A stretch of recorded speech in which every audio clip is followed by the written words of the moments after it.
माथेरान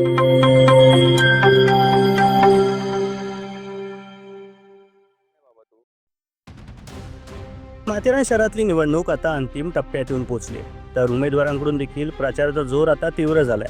प्रभाग क्रमांक 8 मध्ये अपक्ष उमेदवार असलेले दिनेश सुतार यांनी त्यांच्या सामाजिक कार्यामुळे या प्रभागात 2 दिग्गज पक्षांच्या उमेदवारांना आव्हान उभं केलंय.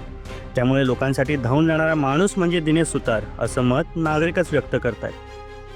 आता दिनेश सारखा ग्राउंड लेवलला काम करणारा माणूस आणि गावाच्या हिताचं प्रत्येकाच्या सुख दुःखाला धावणारा माणूस, तर कसं आता मला न बोलता येतं पण मला बोलूशी वाटतं का की अशा व्यक्तीबद्दल नाही बोलत तर बोलायचं मनाबद्दल, कारण त्याचं आणि माझी जे हे जे एकात्मता आहे गावाविषयी त्या माथेरानच्या मातीविषयी ती सेम आहे. तर माझं म्हणणं असं आहे की तुम्ही सगळ्यांनी आणि अजून अजून अजून तुम्ही प्रत्येक लोकांना तुम्ही कन्व्हिन्स करा की याच्यासारखी व्यक्ती नगरपालिकेमध्ये निवडून यायला हवी आहे आणि यायलाच हवी आहे. कारण काय ही सामान्य व्यक्ती आहे, सामान्य व्यक्ती लगेच समजून येते. 2006 पासून सलग 2 वेळा नगरसेवक म्हणून माथेरान नगर परिषदेमध्ये दिनेश सुतार यांनी त्यांच्या कार्याची चुणूक दाखवली. नगरसेवक काळात रस्ते, सार्वजनिक ठिकाणी वीज व्यवस्था, घोड्यांच्या पाण्याचा प्रश्न अशा समस्या त्यांनी मार्गी लावल्या.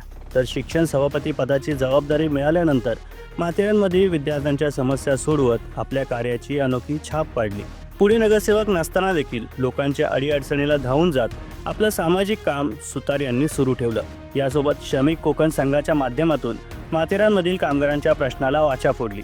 कामगारांचा आवाज बनून दिनेश सुतार हे कामगारांच्या मागे खंबीर उभे राहिले. तर पत्रकारितेच्या माध्यमातून माथेरानचे प्रश्न संवेदनशील माथेरानकर म्हणून देखील हाताळले. यासोबतच आपदा मित्र म्हणून देखील त्यांचं कार्य मोठं आहे. माथेरानच्या मातीशी असलेली नाळ कायम राखणारा हा लढवय्या योद्धा पुन्हा एकदा निवडणुकीच्या रिंगणात उतरलाय. माथेरानच्या प्रभाग क्रमांक 8 मधून ते अपक्ष निवडणूक लढवत असून त्यांना मिळणारा प्रतिसाद देखील मोठा आहे. प्रभागात जंगी प्रचार रॅलीने सुतार यांनी विजयश्री खेचून आणण्याचा निर्धार केला असल्याचं चित्र आहे.